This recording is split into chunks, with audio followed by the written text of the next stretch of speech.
लोग सीखेंगे चालक का प्रतिरोध।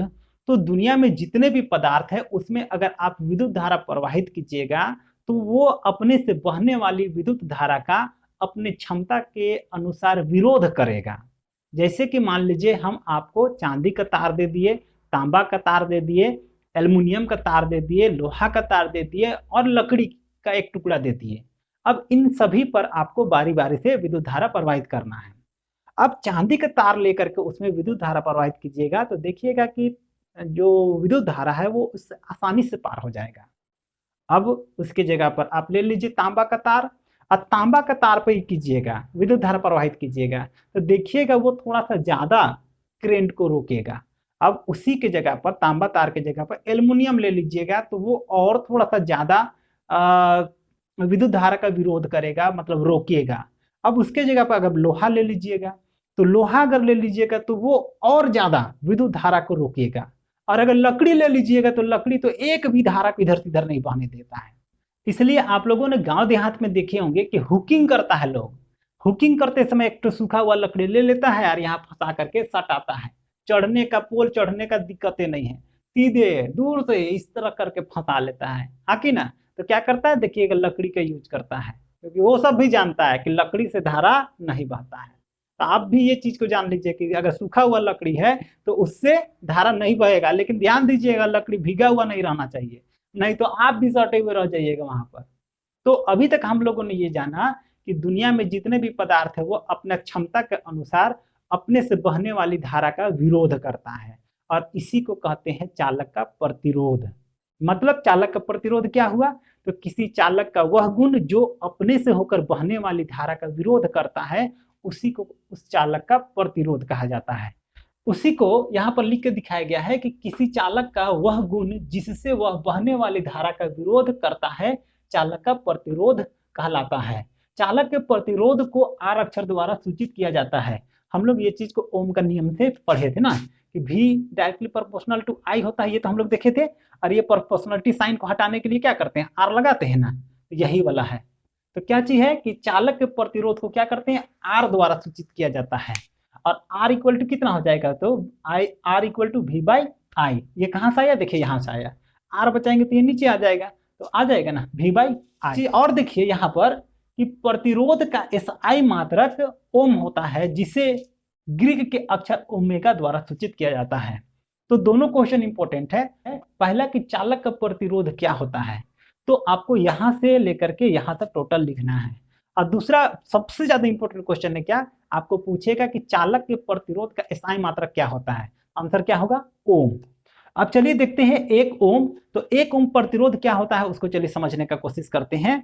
तो मान लीजिए मेरे पास कोई चालक इस तरह से है और इनके सिरों का विभवांतर 1 वोल्ट है, और इस चालक से अगर 1 एम्पियर विद्युत धारा बहेगा तब इस चालक का जो प्रतिरोध होगा वो 1 ओम कहलाएगा। तो 1 ओम क्या चीज है, तो देखिए किसी चालक के सिरों के बीच यदि विभवांतर 1 वोल्ट हो और उससे यदि 1 एम्पियर विद्युत धारा बह रही हो तो चालक का प्रतिरोध 1 ओम कहलाता है ना। तो यहाँ पर एक चीज और यहाँ पर लिख लीजिए, 1 ओम इक्वल टू हो जाएगा 1 वोल्ट बाई 1 एम्पियर, है ना, ये लिख लेना है। अब चलिए हम लोग देखते हैं प्रतिरोधक। तो प्रतिरोधक और प्रतिरोध में थोड़ा सा अंतर है, उसको बहुत अच्छा से समझिए। तो जैसे देखिए हम लोग इंसान है और हम लोग में होता है क्या, इंसानियत। तो इंसान कैसे है ये तो आप जान ही रहे हैं। अब इंसानियत हम लोग में क्या है, तो हम लोग इंसानियत के चलते ही किसी का चीज को नहीं लेते हैं, चोरी नहीं करते हैं, झूठ नहीं बोलते हैं और क्या कहते हैं किसी का माल को हड़पते नहीं है, है ना, सबके साथ इंसाफ करते हैं, अच्छी चीज सीखते हैं। तो ये सभी क्या है, हम लोग का इंसानियत है ना। तो उसी तरह से प्रतिरोधक और प्रतिरोध में अंतर यह है कि प्रतिरोधक उस अवयव को कहते हैं जिसके द्वारा हम लोग प्रतिरोध उत्पन्न करते हैं। मतलब जैसे फिगर में देख रहे हैं, ये फिगर वाला जो चीज है वो है प्रतिरोधक, और उसमें जो गुण है वो होगी हम लोग का प्रतिरोध। हर एक जगह पर हम लोग को करंट समान मात्रा पर जरूरत नहीं पड़ता है, कहीं पर कम पड़ता है तो कहीं पर ज्यादा पड़ता है। तो जहां पर कम पड़ता है ना तो वहीं पर ये वाला रजिस्टर या तो प्रतिरोधक को लगा देते हैं। अब जैसे मान लीजिए मेरा प्रतिरोधक इधर ज्यादा करंट दीजिएगा, इधर कम करंट निकालेगा, तो क्या कर रहा है, ये बीच में करंट को रोक रहा है। तो वही वाला चीज को हम लोग कहते हैं प्रतिरोधक। तो प्रतिरोधक क्या है, एक बार फिर से देख लीजिए, वह अवयव जो परिपथ में प्रतिरोध उत्पन्न करता है।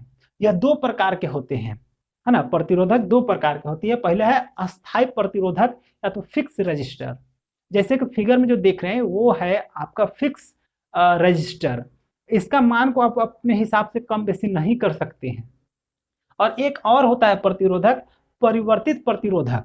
अच्छा, एक चीज और देख लीजिए, अस्थायी प्रतिरोधक जो रहता है इसको इस तरह से हम लोग दिखाते हैं। दूसरा है हम लोग का परिवर्तित प्रतिरोधक।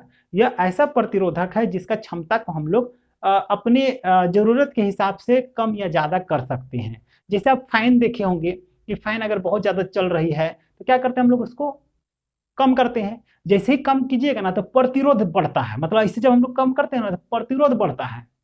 अब प्रतिरोध जब बढ़ेगा ना तो करंट को कम जाने देता है। तो हम लोग किए क्या, कम किए। तो क्या चीज को कम किए, तो धारा को कम किए। और जैसे धारा कम होगा तो वो फैन जो है वो धीरे धीरे घूमने लगेगा। और धारा कब कम जाएगा, जब प्रतिरोध बढ़ाएंगे। और इस तरह से जब बढ़ाते हैं तो बढ़ाते हैं क्या, बढ़ाते हैं धारा। और धारा कब जाएगा ज्यादा, तो जब प्रतिरोध कम होगा। मतलब जब हम लोग बढ़ाते हैं ना तो प्रतिरोध कम होता है। मतलब ये हुआ कि फैन में जो रेगुलेटर लगा हुआ रहता है वो क्या है, हम लोग का परिवर्तित प्रतिरोधक है। तो परिवर्तित प्रतिरोधक को हम लोग इस तरह से सूचित करते हैं या तो इस तरह से सूचित करते हैं। तो कहीं पर भी अगर विद्युत परिपथ पर आपको इस तरह का संकेत या इस तरह का संकेत है तो समझ जाना है कि वहां पर ऐसा प्रतिरोधक लगा हुआ है जिसको हम लोग अपना जरूरत के हिसाब से कम या ज्यादा कर सकते हैं। तो उम्मीद करते हैं कि आपको ये पूरा टॉपिक समझ में आ गया होगा। तो आज के लिए इस वीडियो पर इतना ही।